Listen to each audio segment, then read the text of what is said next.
Hello, Giants fans, and welcome to a new edition of the Valentine's Views podcast here on Big Blue View Radio, part of your SB Nation family of podcasts. Please like, share, and subscribe if you're watching us on YouTube, and subscribe wherever you listen to podcasts across the Big Blue View Radio network. All right, as we get closer and closer to the NFL Scouting Combine and the 2024 NFL Draft, we're continuing to try to get to know prospects in the upcoming draft class. And today we're going to talk about prospects from the Washington Huskies. And here to help me do that is Io Stevens Bailey of the SB Nation UW Dog Pound that covers Oh Washington. yeah. Thank you very very much for hopping on today. Oh, you're welcome. And I'm happy to be here. So let's do this. All right. So pretty cool for Washington this year. 13 combine invites. I think that's the most in the not only in the Pac-12 but in school history. Am I correct? No, you're correct. And it's not only, you know, of course you said pretty cool, but for us, it's just been an outstanding year, past 2 years, and it feels like a fairy tale now. But it was a lot of fun, definitely. Cool. Yeah, been quite the ride for you guys. Maybe didn't end quite the way you wanted it to, but this is a good bit of recognition for Washington football. I mean, you can't really complain at 14-1, finishing second in the AP poll. So at least in my lifetime, that's the best team and that's the best record and the best placement. So Well, you can complain, but that's a good attitude. for You can sure, complain if you want to, but for but sure. I mean, Giants fans have four Super Bowl titles to look back at, and they still spend a lot of time complaining. So, I have my own thoughts about you guys, and you guys are a lot of fun, but definitely a passionate group of people. hey, we Giants fans are passionate. If nothing else, that is it. That's a good word to describe to describe Giants For fans. sure. Hey, let's talk uh, about this Huskies draft class, and of course we have to start. We start with quarterback, of course, because that seems to be where everything starts in the football universe.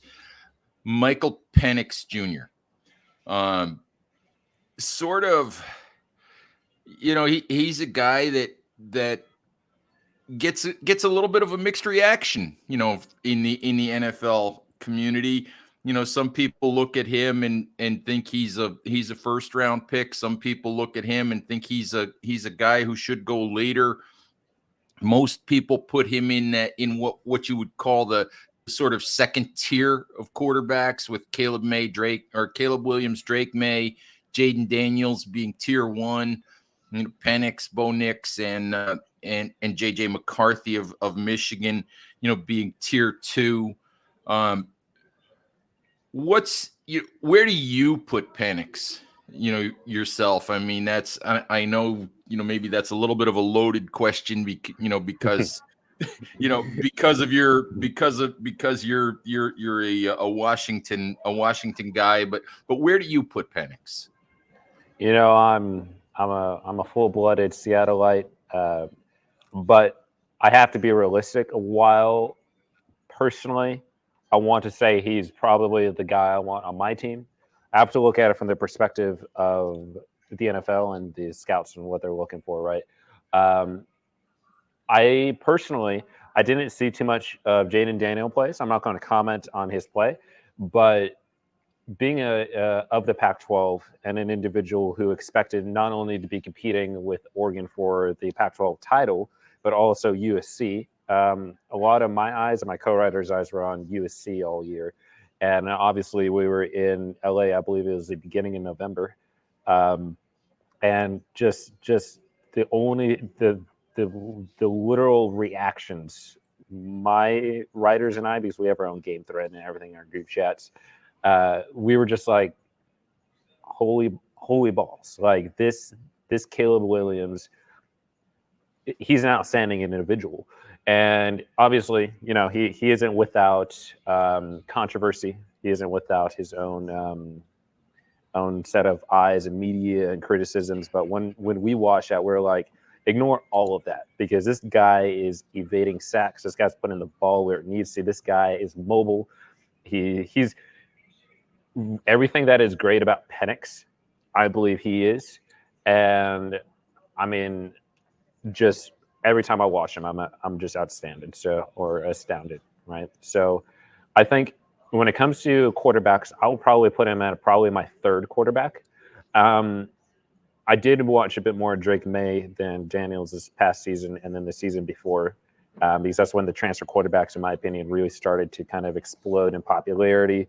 Drake May was in the Heisman conversation preseason for a while.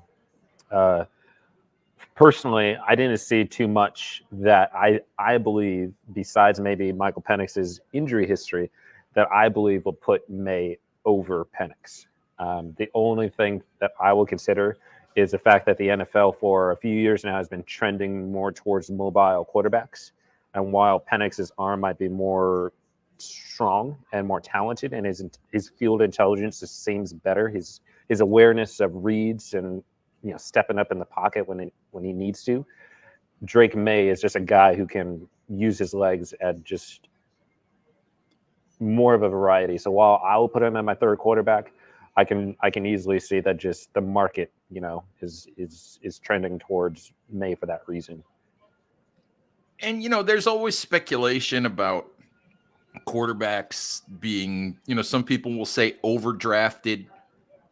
What would be your expectation, your guess on how long Michael Penix waits to hear his name called? I mean, I It, see some people say, "Oh, he's a third round talent," which that he's not lasting until the third round. But does he get out of the first round? I think before what recently happened, I think Michael Penix, realistically, high second round pick. He is an outstanding individual. I just think that in terms of what the league is looking for and in terms of what, you know, just teams want, right? He might just be forced down to second round position. That was before Ryan Grubb's signing as the offensive coordinator of the Seattle Seahawks. And in my opinion, that kind of changes the game a little bit because the Seahawks do pick 16, right? So we can look at it. Does Michael Penix get picked at 16 to stay in Seattle, stay with his offensive coordinator that was his quarterback's coach, his offensive coordinator through Indiana, Washington, right? Does he stay through there? Does Seattle trade down to a lower first round slot to try to get Penix later? Or does Seattle maybe get a Washington skill player, maybe like not a Dunze, but maybe something like a McMillan or bigger Polk kind of receiver? Mm-hmm. And then do they look at Michael Penix as their second option, right? There's a lot of just adding the fact that Ryan Grubb loves Michael Penix Jr. And for what I see from Penix, he loves Ryan Grubb as well. Just adding that chemistry and that flavor, and then the fact that the city loves him. And then the fact that just keeping him in Seattle is great for business, selling tickets, right? Merchandise. I'm not convinced he's a first rounder, but it really just the permutations of how it could work out, in my opinion, it just grows like infinitely more. And at that point, I don't have a straight answer on that. Right. So if, for example, the Giants have the 6th pick, and then in the second round they pick their first second round pick is 39th. They have 2 picks in the second round, 39 and 47. Mm-hmm. So your guess, I'm assuming, would be if the Giants want Michael Penix, they would probably have to do something before 39 to go up and get him. So I think Penix is a strong 39 kind of candidate. Kind of, if you're looking at a 39th a guy who slots in at number 39. My mind goes to Penix, right? You got 3 quarterbacks ahead of him, and then you as a team, you have to draft all sorts of other positions, right? But when it comes to the Giants, you kind of have to play the game a little bit. And it's like this in the NBA draft and the NFL draft. You have to kind of anticipate, you know, does Seattle really want this guy? And if he wants this guy, are they willing to draft him earlier? Are they going to trade down later on in the first round? Because Seattle is thinking the same thing. I want this guy. Is New York going to trade up? Is he going to get him at 39? Because if I get him at 39, I could trade down for a 37 or a 38. That's the kind of thing. So it all depends on kind of the anticipation and the feel of it. But I do believe that when it comes down to it, Michael Penix, as of right now, is a very strong 39th pick. Okay. And just the variables, you just have to Mm-hmm. think about that. I'm curious before we get off Penix and talk about some of the other players, because there's a lot of guys to talk about. I read, everybody talks about Michael Penix's accuracy Mm-hmm. and arm talent and things like that, and you see it. Okay, you see it. On a lot of the deep balls and a lot of the things. But when I watch Penix, and I want your reaction to this. I mean, other than the injury history is obviously there, but it bothers me a little bit when I watch Michael Penix that I see, I guess what somebody referred to me as, what somebody called when I talked to him about it, were layup throws, easy throws. When I see him miss, for a guy, especially with the kind of accuracy that he displays, I see him miss some throws that you might consider to be layups. Um, short throws, easy throws to open guys. Just your reaction to that. Do you see that? Is that, am I off base there at all? This is something that, as a West Coast fan, especially a Pacific Northwest fan, I have to say, yeah, you know what? There's that, but then there are other elements, literal elements. Because not only do I believe that, you know, a lot of these mistakes that have been made, you know, are mistakes that might circulate social media or things that are harped on too heavily. And maybe if Washington it wasn't in a position to play games at 9, 10 o'clock at night, maybe the rest of the world can be convinced. That's its own thing. That's something where it's like it's just a West Coast kind of angst that we have sometimes.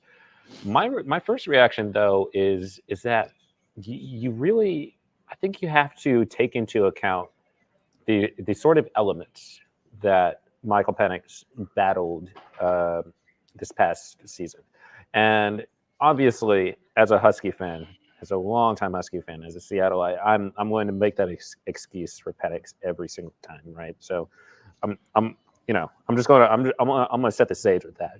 Obviously, I do watch him. I'm also going to favor him a little bit, but from my perspective, if you're playing in Seattle rain at night against Arizona State, which is obviously slow offensively.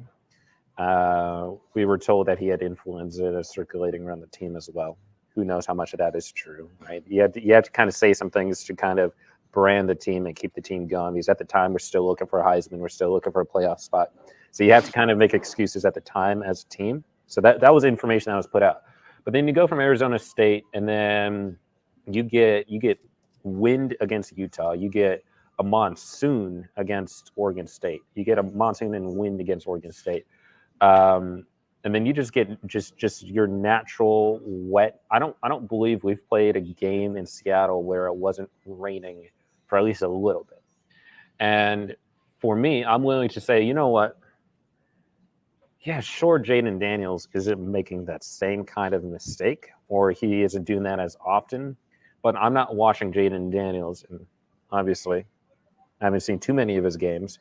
But when I see highlights or when I watch, certain things about the game later, I'm not seeing elements. I'm not seeing weather. I'm not seeing the fact that the ball's slipping out of your hands, right? Or the wind is carrying the ball, which I've seen several times this year for Penix. I'm seeing, and obviously, anybody listening to this right now, as a I call myself a blue elitist, East Coaster, West Coaster. I've been through it all. But one thing you know, I might not have a clear understanding on is southern weather, Gulf of Mexico weather. So please, I'm more than happy to be educated on that. I just believe that Penix has played far more rainier games and far more windier games than most other quarterbacks have. And I mean, I would actually just go right back to watching. I remember the Cal game. I believe that was our first conference game this year. It started out raining. I think it tapered off in the second half, but he was still making bullets. He was still doing this and that. So yeah, you have to take into consideration what he played with, but then at the same time, he's also faces elements and has done, in my opinion, extremely well. Right. So, just to take it with a grain of salt and try to consider some of those different elements there. All right, let's move on and talk about some of the other players, some of the Sure. other Huskies heading to the draft class. And there's a lot of chatter with the Giants, and you look at mock drafts, and if the Giants don't go quarterback at 6, there's a big school of thought, sort of a consensus school of thought, that they would go wide receiver. And when I do a mock draft tracker every Friday, and that mock draft tracker tends to have Malik Neighbors of LSU as the consensus choice. If Giants are going to go wide receiver, most people think it's going to be Neighbors. There is a small but growing contingent of people who think that choice should be Rome Odunze. I'm just curious.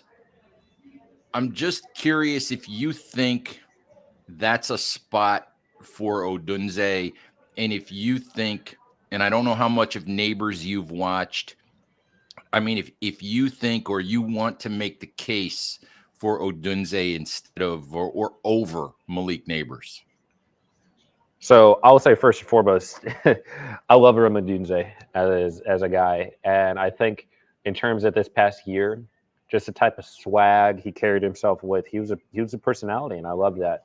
Now, getting to the skill side of it, right? I've seen Marvin Harrison Jr. numerous times. I've seen Malik Neighbors.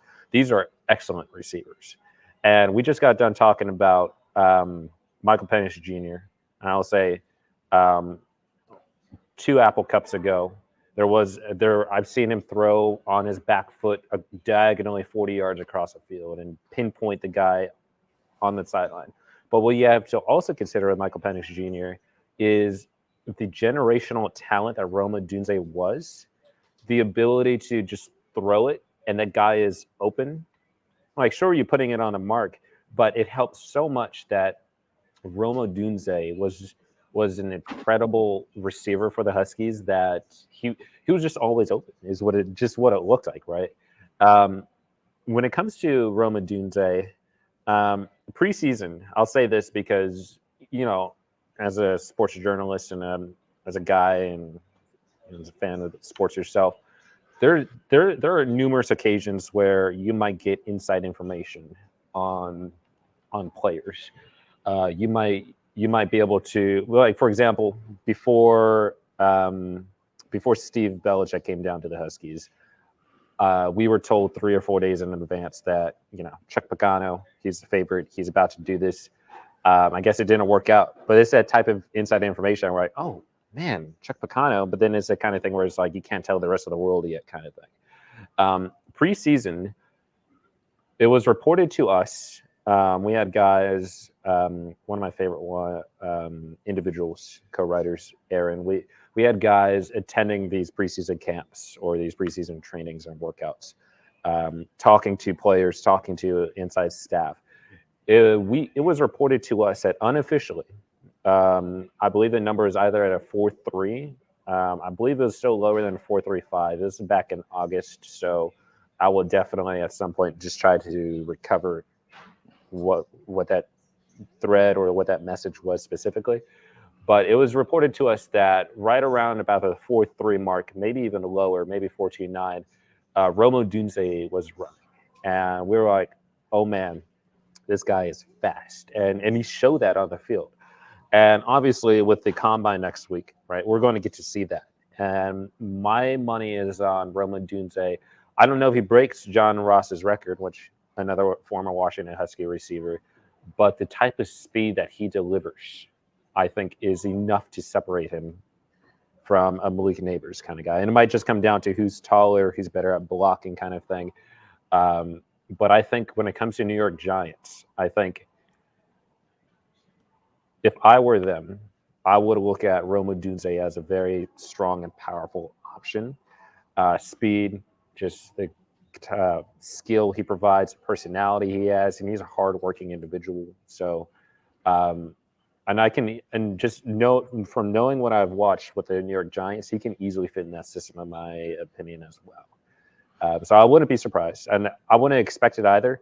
But this is something where it's like, if he's not top 7, top 8, and or not the first receiver, I'm actually going to be a little surprised. And West Coaster, right? Obviously, to an extent, I'm going to say, you know what? Of course, they think Malik Neighbors is going to be the 6th rounder, or sixth. I keep saying that the guy picked 6th, right? Because he played in the SEC as opposed to Roman Dunze, who wore purple and gold up north of Eugene, Oregon, where nobody cares about over here, right? So I could say that, but at the same time, Roman Dunze I know he has the speed and the numbers to back it up, and I believe that he's going to show them combine next week. But he's just outstanding. Awesome. Let's talk about a couple of Washington offensive linemen. Ooh. Giants obviously a mess on the offensive line For last sure. season.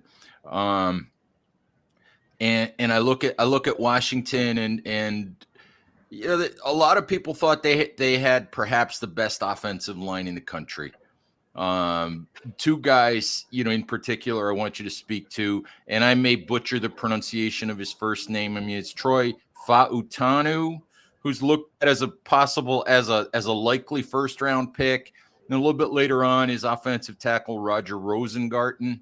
I just want you to speak to those two players, and what they might bring, to an NFL team. Well, I'm going to start with the fact that you're not the Joe Moore winning offensive line for no reason.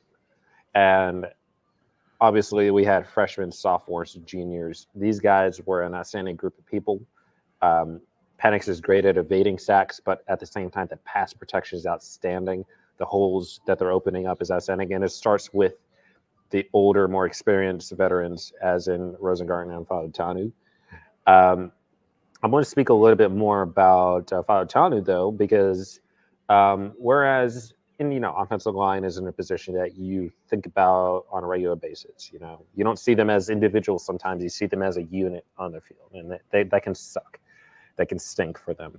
But at the same time, the name that stood out to me all season was Fautanu, and the names can get a little confusing, but I believe that he was the one who dealt with a little bit of injuries. And they weren't serious injuries, but he was a guy who had some minor shakeups. Missed a game here, 2 games there, right? In our stretch from between, I guess, I would say probably the second half of the Oregon game, carried it through Arizona State, Stanford, through USC, right? We weren't even really fully healthy until I would probably say Oregon in the Pac-12 championship. But in that stretch, we're down secondary, we're down linebackers, but we were down offensive linemen pretty handily. And every time that we were down, the moment Fautanu stepped on the field, it was like it seemed like he single-handedly kind of elevated the team. And he's also a type of player who I believe I saw switching from guard to tackle. We were in a situation where we had to have our center playing tackle, our guard switching over to left tackle kind of thing. And Valentine pulled that off well. Our best running games and our best pass protection came when he was on the field. And, it is what it is. The New York Giants need some help on that offensive line. And Valentine is the guy. I would say not a number 6, but again, if you're looking at 39, I would say probably start there, right? And to me, that's more important than looking at Penix at 39 or other players. Valentine, as of right now, is probably, in my opinion, your best bet at elevating the offensive line. And I hope he gets to show that at the combine. I hope he gets to show that going forward in his career. But yeah, your best guess with him. I've seen some people say that they think his future's inside at guard. Just your best guess. Does he play right tackle in the NFL, or does he move inside? it depends on his size. I don't know his size necessarily, and I could probably just Control T. I'm just going to type it in. Tanu. In my opinion, it starts with guard. And I'm looking at him right now. He doesn't seem like a tackle kind of player at all, and he does look a little more leaner and faster than most tackles are, anyways. So I would start with guard, and he's mobile, and I've seen the guy move, and he's great, and I would start there, right? Mm-hmm. And what about if you want to look at a tackle a little bit later on in the draft, probably what about Rosengarten?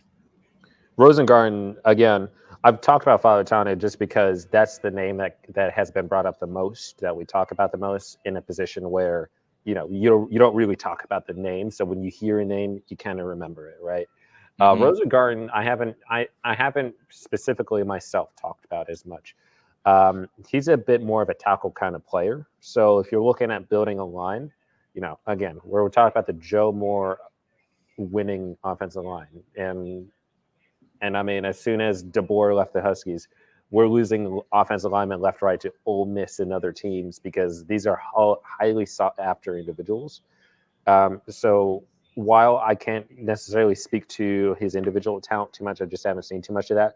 I would just say, you know what? He was a part of an outstanding offensive line, and he's got the size and the gift. And depending on what the scouts see, I would pay a lot of attention towards what he's doing this off season. So, I would do it, but there could be some other factors that play into it.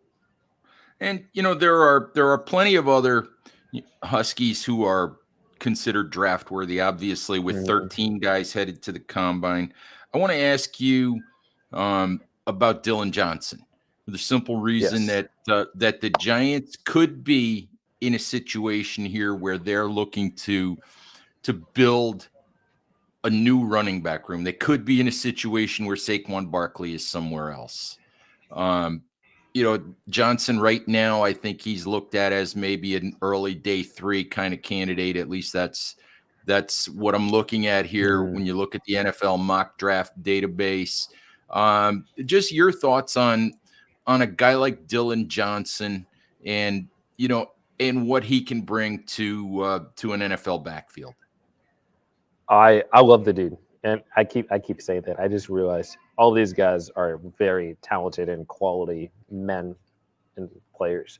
Dylan Johnson, first and foremost, what I think about, the first thing that comes to my mind is toughness. I've seen this guy go out one game with what looks like a devastating knee injury. It looks a little swollen. It might be a little wobbly down there. I'm like, what in the world just happened down there? And then the next game, he's running for 200 yards or 150 yards, right? This is a guy who can put pain away and really just turn the Jets on and carry an offense for a game if that offense needs to be carried for that game. The second thing that comes to mind, and this doesn't get talked about as much, Ryan Grubb ran a sort of offense at Washington where, it's very pass heavy, right? We're spreading guys out, but we're also motioning guys back and forth, right? So these are characteristics of Ryan Grubb's offenses. But one thing that doesn't get talked about is the pass blocking. I believe that Dylan Johnson excels at. If you go back and watch the games, I've seen enough of Michael Penix stepping up in the pocket to avoid a sack, but at the same time, as he's stepping up, I'd also want to point out that it's Dylan Johnson right there to pick up that blocker. It's Dylan Johnson doing this and that. So to me, it's kind of like a Gronkowski situation, right? Where it's like Gronkowski was outstanding at catching, just forcing the ball away if it's in the air, running over guys. He was a truck. He was a machine. But he was also an outstanding pass and run blocker. And I think New York, they should look at that because his ability to pick up that blitzer, his ability to pick up the extra guy has helped Michael Penix tremendously, and I believe can help Jones or other quarterbacks down at New York going forward. So I would leave it there, but at the same time, running backs, fortunately, are a position where they aren't as needed or sought after. So if it's like a third or fourth round where he starts getting looked at, I wouldn't say anything besides, man, it just sucks for running backs these days, right? So that's just where I'm at with the Johnson, but just exciting. All right, just give me, we haven't talked about every single, Husky who's going to get drafted, but Mm-hmm. just look at the rest of the list. Yes. Just look at the rest of the list and give me a couple of your favorite guys, that we haven't talked about who you think are going to be really solid NFL players. Mm, I think you have to look at Braylon Trice. Um, and I have some thoughts there, but I'm looking at the list now, and out of everyone on that list, he's probably Mhm. the guy I would look at besides maybe Jalen Polk, because Polk, among all the receivers, he was also big too, and size can help out a Mhm. lot in the NFL. But back to Braylon Trice. Braylon Trice had an outstanding season in DeBoer's first year, 2022, I believe it was. Um, and he was expected to win awards and accolades. What I saw from Braylon Trice, and we've speculated, fans have their ideas, but he kind of took a little small step back. And while picking it up at the end of the season, it was a lot of like not being able to finish sacks, not being able to drive it home, hit the angles that you need to hit. And from what I saw from Trice, I have to say, and it stinks to say this, but he may have just slowed down a little bit. I don't know if he put on weight. I don't know if maybe something went wrong with the working out or whatever happened there.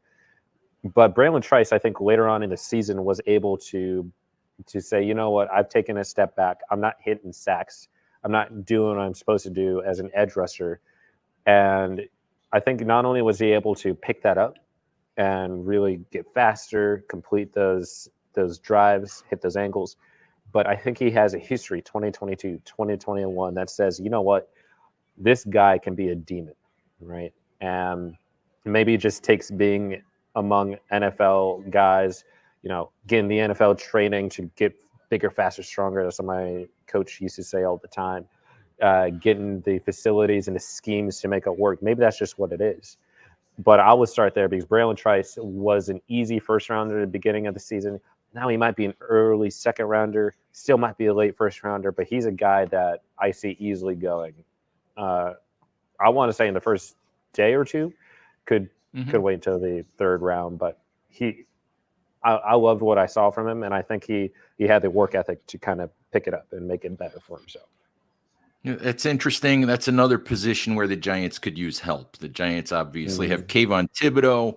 A couple of years ago, they drafted Aziz Ojulari in the second round. As Ojulari's had kind of a disappointing couple of years with injuries, so that's another position where I think, especially on a day two, the Giants might look at somebody like that. Yeah, So and I would also just look at the fact that we have Marcus Peters, we have Taylor Rapp, who won the Super Bowl with the Rams. Um, there was a Chiefs, Trent McDuffie was a defender, but Washington has put out very good defenders that have stayed in the NFL year after year. The past, I would say, probably 6 or 7 years. It started with Peterson. I'm not going to talk about the next guy. As a Washington fan, we're going to ignore that part of our recent history. But I would just say in general, if you're looking at it, Washington has a history of putting these guys out. So I would have belief for that reason as well.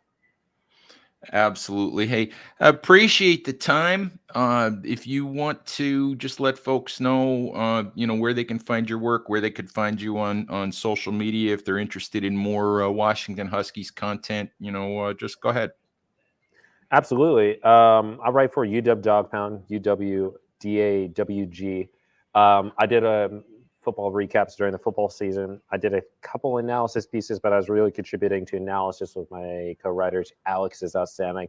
Mark is a wonderful human being. Aaron, all these guys. I also do a lot of softball, and Washington Huskies softball is crazy. If you guys are into softball, basketball, I'll be picking that up pretty soon here. At the same time, if you guys are interested, it's at iSteph, STEPH 1234. That's my Instagram. As a novelist, I market, promote a lot of what's coming for my novels on there, and I've also put Husky highlights. I put news. I put things that as a college sports fan, if you're interested, go ahead and check it out. But yeah, UW Dog Pound is where I will start for sure. And I'm happy to have you guys. And this was a blast. All right. Hey, Absolutely. like I said, appreciate the time. Thank you very, very much for the insight. If any of these guys happen to land with the Giants here in a few weeks, maybe we'll circle back and talk a little bit more. And just real quick, I've got to say, I grew up a New England Patriot fan, and I'm in a position now where it's been so depressing that wherever these Huskies end up at, I'm just going to start rooting for Huskies. So you might see me as a Giants fan and reader pretty soon here. And it There is you what it go. is. There you go. We love to convert Patriots fans to Giants fans. In fact, I need to have you talk to my son now. Believe it or Oh, not, sweet. one of my sons, when he was when the I got to tell a quick story that maybe Giants fans have heard me tell before. When the Giants were in the Super Bowl in 2007, all right, my son at that point was 10 or 11 years old Yeah. and not really a football fan, but I'm there in front of the television writing about the game and covering the game and watching the game, and he sits down to watch the Super Bowl with me. And he decided that if he was going to watch the Super Bowl with me, he was going to annoy me. All right, he decided he was going to annoy me. So he decided to sit there and root for the Patriots. Oh man. Well, to this day he still roots for the Patriots.